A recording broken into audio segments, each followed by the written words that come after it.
My girlfriend used a breakup as a threat, so I changed the locks while she was out.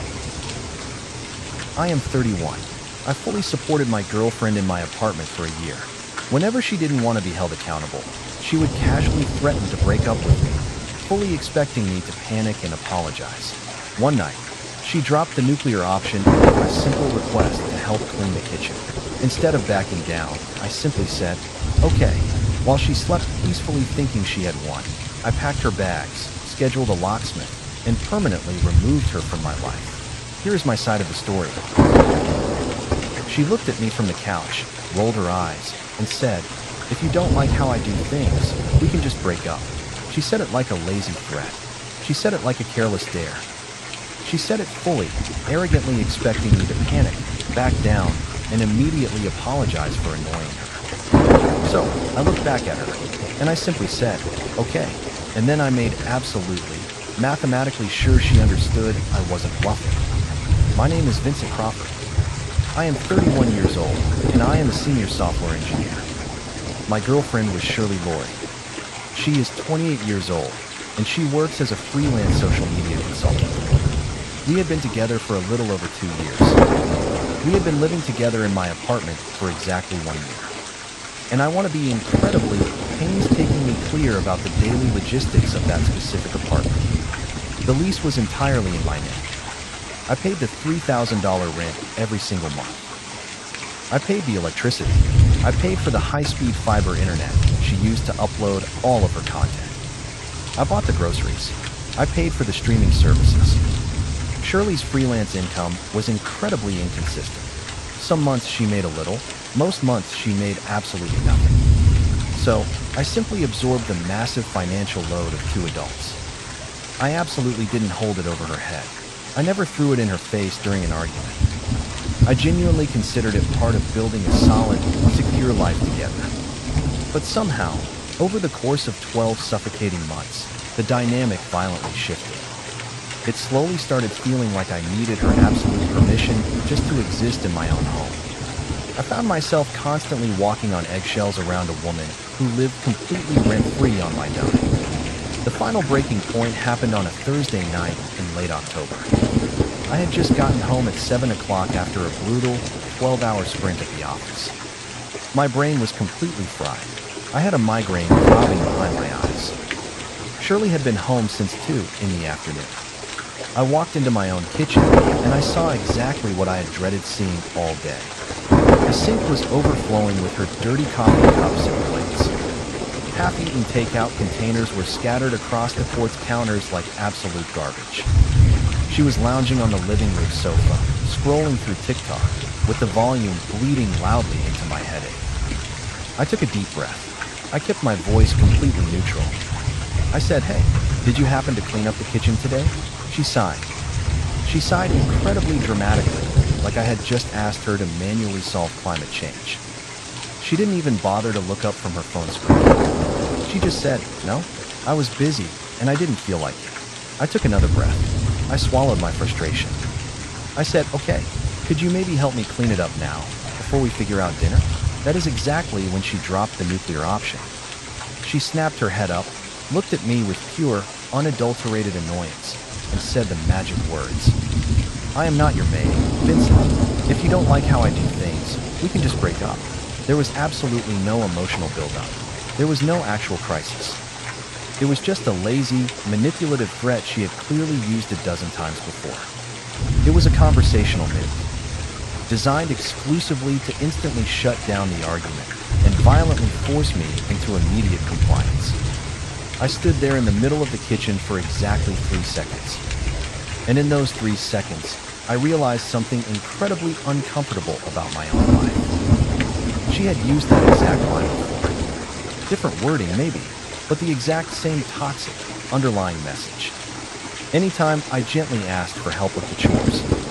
Anytime I brought up the massive, crushing financial imbalance in our relationship. Anytime I simply wanted basic human consideration, partnership, or effort. She would instantly threaten to end the entire relationship. And every single time, I had caved. I had backed off. I had apologized. I had desperately tried to keep the peace. Because I loved her, and because I was terrified of failing at the relationship. But not tonight. Something heavy and permanent clicked in my brain. It wasn't blinding anger. It wasn't deep, tragic sadness. It was pure, clinical clarity. The kind of clarity that feels ice-cold, perfectly steady, and completely unbreakable. I looked at her sitting on my couch, and I said, "Okay." Her perfectly manicured eyebrows lifted slightly. "Okay, what?" "Okay," I repeated clearly, my voice completely devoid of emotion. "If that's what you want, we're done." She actually smirked. She turned her attention completely back to her bright phone screen. "Good," she said dismissively. "Then stop complaining." She genuinely thought she had won the standoff. She thought this was just me backing down, accepting my place, and shutting my mouth like a good, obedient provider. What she absolutely didn't realize was that I had just taken her very seriously for the first time in 2 years. And once you do that, there is absolutely no going back.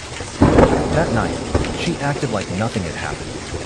That was the part that truly sealed the vault shut for me. She ordered herself expensive, spicy Thai food on my linked credit card and ate it on the couch. She watched reality TV with the volume entirely too loud. She didn't ask how my brutal day at work was. She didn't offer to share a single bite of her food. She didn't even acknowledge that a basic request for respect had somehow turned into a permanent line drawn in the sand. I made myself a cold turkey sandwich, and I ate it standing alone at the kitchen counter. She glanced over at me exactly once. "See," she said casually. "Problem solved." I almost laughed out loud at the absolute sheer arrogance of it. Later, when she finally went to bed, I did absolutely not follow her. I sat on the couch in the pitch dark, with my phone in my hand, replaying the moment over and over in my head. "If you don't like it, we can break up." She'd said it like a threat, but she also said it like she was absolutely, undeniably sure I would never take her up on it. She viewed me as a hostage, and she viewed herself as the prize. I didn't storm around the apartment. I didn't dramatically pack my own bags to make a point. I opened my laptop, and I started making a precise, surgical list. Things in my name: passwords, Wi-Fi access, emergency contacts, spare keys. I systematically went through my digital life. I changed the password to the Netflix account, the Hulu account, the Amazon Prime account. I logged her devices out of the smart home thermostat. I went into my banking app and instantly canceled the authorized user card she kept in her purse. I was surgically dismantling her parasitic access to my life, stroke by keystroke. By midnight, I had successfully booked a local locksmith for the very next morning. Earliest slot available. I paid the heavy rush fee in cash. I walked into the bedroom to grab a blanket. She rolled over in the dark, half asleep, and casually mumbled, "Love you." I didn't answer her. I walked back to the living room. I opened my notes app, and I typed exactly one sentence. She offered a breakup. I accepted. Then, I slept on the couch for the first time in an entire year. It was the absolute best, deepest sleep I'd had in months. Morning came incredibly quietly. Too quietly. I woke up to the sound of Shirley casually humming in the shower. Like it was just any other ordinary Friday. Like she hadn't casually weaponized our entire relationship the night before to avoid loading a dishwasher, and then gone to sleep expecting the universe to magically reset by morning. I stayed on the couch and listened to the water run. She walked into the living room wrapped in a white towel. She stopped completely short when she saw me sitting there, already fully dressed in jeans and a sweater. "You okay?" she asked. Her tone was significantly more suspicious than concerned. "Yeah," I said smoothly. "Just up early." She shrugged, completely unbothered, and started her normal, entitled routine. She brewed my expensive coffee. She set up her massive makeup mirror on the dining table. She complained loudly about a toxic coworker. She asked if I had seen her black heels. I answered her politely, briefly, entirely without emotion. At one point, she casually said, "By the way, I have a networking brunch today, and then I might be late tonight. Don't wait up." That was the exact moment I knew my decision was flawless. She arrogantly thought she was still entirely in control of the timeline. At exactly 9:12 in the morning, she grabbed her expensive bag and headed for the front door. She kissed me on the cheek. It was completely automatic and lifeless. "Don't be grumpy later," she said lightly, treating me like a child. "You know how you get." I watched her walk out the door without saying a single word. The absolute second the heavy door clicked shut, my phone buzzed in my pocket. The locksmith was exactly 5 minutes away. I spent the next hour moving with a calm I honestly didn't recognize in myself. I wasn't angry. I was surgically, beautifully focused. I gathered absolutely everything in the apartment that belonged to her. Clothes, shoes, expensive makeup bags, dozens of chargers, her massive ring light. I packed it all neatly into 3 large duffel bags and 2 suitcases. I stacked them perfectly by the front door. I didn't maliciously throw anything. I didn't damage a single item. I wasn't trying to hurt her. I was simply completely, utterly done accommodating her. When the locksmith arrived, he was an older guy named Mike in a blue work shirt. He took one look at the stacked bags by the door and then looked at me. "Breakup situation?" he asked quietly. I nodded. "Good call," he said, sliding the old lock out the door. People say things they don't mean, right up until someone finally believes them. By noon, the deadbolt was completely swapped out. I had 2 new brass keys in my pocket. By 1 o'clock, I had systematically removed her from the final shared accounts. Location tracking, shared calendars. Absolutely everything that tied her existence to my daily life was completely severed. Then, I sat down on my couch. I opened a book, and I simply waited for gravity to do its job. At exactly 6:47 in the evening, my phone lit up on the coffee table. "Hey, I'm outside. Why isn't my key working?" I read the text exactly once. I did absolutely not reply. She had aggressively asked for a breakup. I was just making absolutely sure she received the full delivery. Her reaction did not take long to escalate. By 6:52, my phone was vibrating nonstop across the wood table. Frantic calls, texts, angry voicemails stacking up by the minute. Like she could somehow brute force her way back inside my peaceful life through sheer annoyance. "What the hell is this? Vincent, answer me right now. Stop being so dramatic and open the door." I let the phone silently buzz itself to sleep. At 7:03, there was a heavy knock. It wasn't a polite, questioning knock. It wasn't a "maybe you're in the shower" knock. It was hard, sharp, angry. It was the arrogant knock of absolute ownership. The kind of knock that simply assumes the door will immediately open, because it always has before. I stayed completely still on the couch. Another heavy knock, significantly louder. "Vincent," she yelled through the thick wooden door. "Open this door right now." My phone lit up again. "You think this is funny? You can't just lock me out. This is my home, too." That specific text almost made me smile. Almost. I finally picked up my phone. I typed exactly 1 sentence and hit send. "You said we could break up." Absolute silence from the hallway. 30 seconds later, the knocking resumed. It was completely frantic now, pounding. I could perfectly picture her standing in the hallway, arms crossed, jaw tight, already mentally rehearsing how this would somehow be manipulated into being my fault. "Are you seriously doing this over dinner?" She shouted loudly enough for the neighbors to hear. I stood up. I walked slowly to the front door. I absolutely did not touch the new deadbolt. I just stood close enough so she could hear my voice clearly. "No," I said calmly through the heavy wood. "I am doing this over absolute disrespect." There was a profound pause. When she spoke again, her voice had completely flipped the switch. It softened instantly, dropping an octave. "Vincent, come on," she pleaded softly. "I didn't mean it like that. You know exactly how I talk when I'm annoyed." I leaned my forehead against the cool door. "That is the exact problem, surely," I said. "You say terrible things you don't mean because you never expect to face actual consequences." Her tone instantly snapped back to defensive and sharp. "So what? You just decided this entirely on your own?" "Yes," I said smoothly, "just like you did." Another incredibly long pause in the hallway. Then, her voice dropped to a terrified, shaking whisper. "You're actually breaking up with me." "I already did," I replied. She didn't knock a single time after that. I listened to her footsteps slowly, hesitantly walk away down the carpeted hall. I went back to the couch. I turned my phone completely off. And for the very first time in a long, suffocating year, the apartment felt exactly the way it should. Peaceful, quiet, and completely, undeniably mine. I slept through the entire night like absolutely nothing was wrong. No adrenaline spikes, no doom spiral, no anxiety about the morning. Just deep, uninterrupted sleep. The kind of sleep I hadn't realized I was desperately missing until it finally came back to me. The next morning, I woke up to bright sunlight and absolute silence. I turned my phone back on. I had 17 missed calls, all from Shirley, and a massive stack of text messages, the tone frantically shifting with every single one of them. This isn't funny anymore. You're acting totally insane. Open the door. We really need to talk. Vincent, please. That last word was entirely nailed. Please.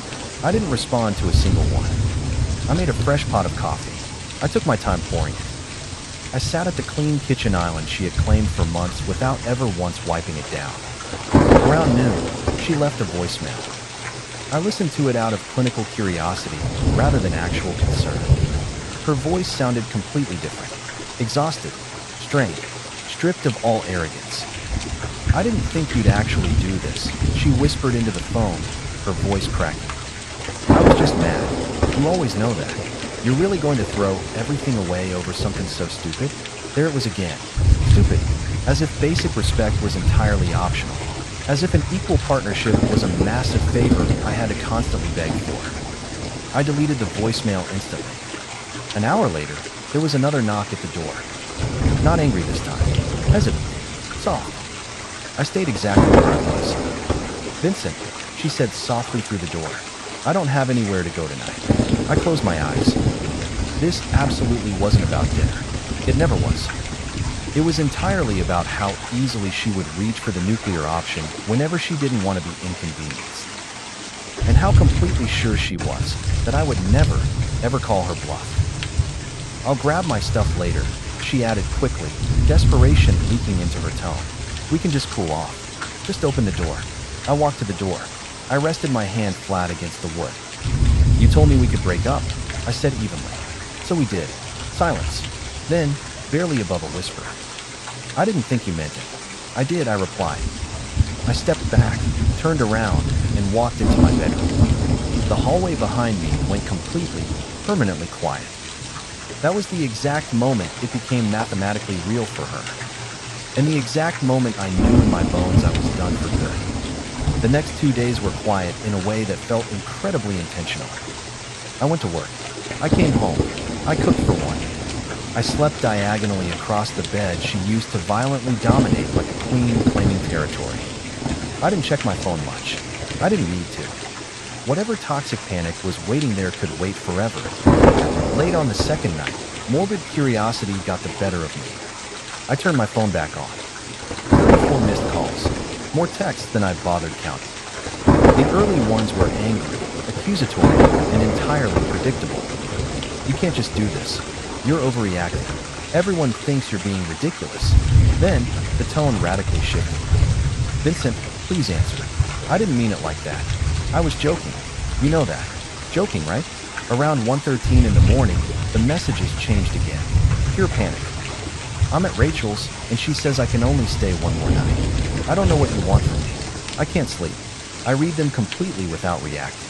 Without that familiar, toxic tug of guilt she used to trigger so easily with a single pout. The physical space between us had done something incredibly important.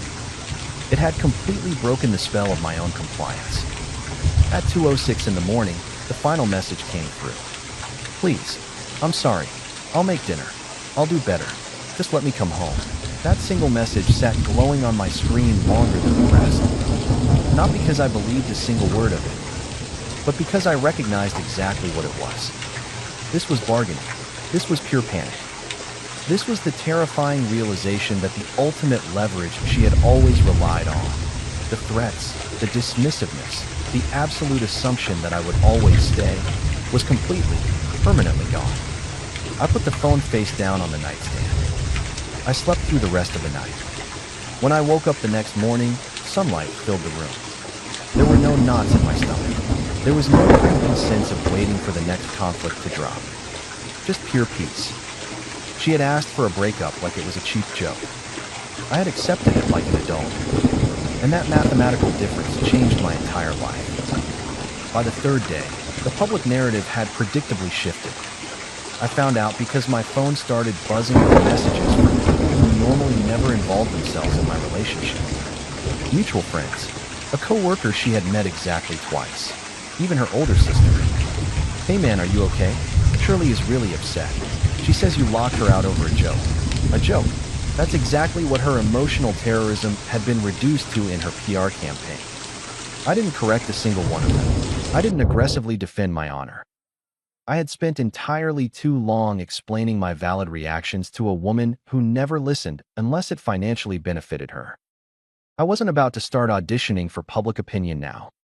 That afternoon, there was another knock. Not aggressive, soft, careful, defeated. I checked the peephole. It was Shirley. She had a completely different look. Hair pulled back, no makeup, wearing a faded hoodie that used to belong to me. She looked significantly smaller somehow. Not physically, but emotionally, like she had finally, completely run out of arrogant certainty. "Vincent," she said quietly through the door. "Can we please talk?" I didn't open the lock. "I know I messed up," she continued, her voice shaking. "I shouldn't have said that. I was tired. I didn't mean it." There it was again.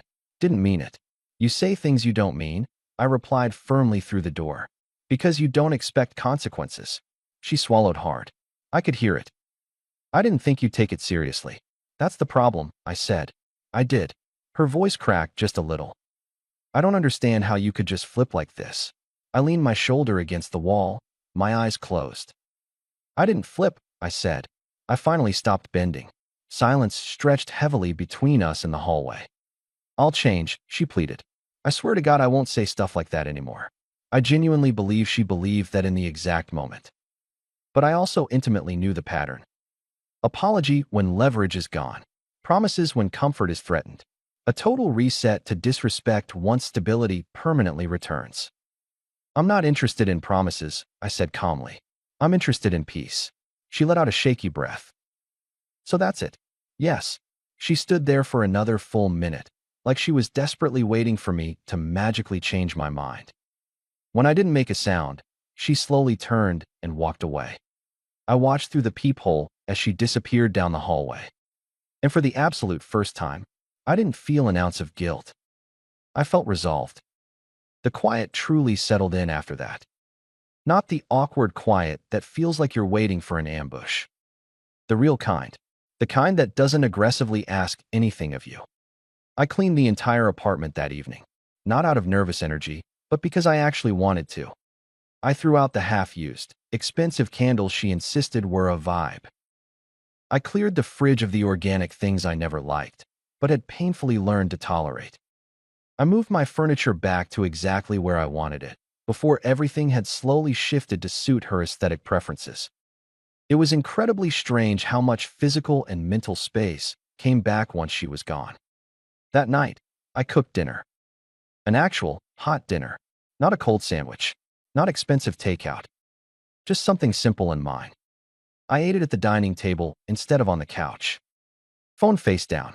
TV completely off. No running commentary. No judgment. No toxic threat hanging in the air disguised as humor. Around midnight, my phone buzzed one final time. One message from Shirley. "I can't believe you're really okay with this." I stared at the glowing text for a very long time. She still thought this was entirely about winning. About male pride. About stubbornness. She couldn't possibly comprehend that absolute peace might actually feel significantly better than being right. I typed a response. I deleted it.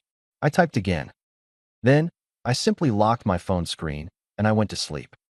When I woke up, there were absolutely no new messages. That was when it finally hit her. Not the breakup. Not the brass locks.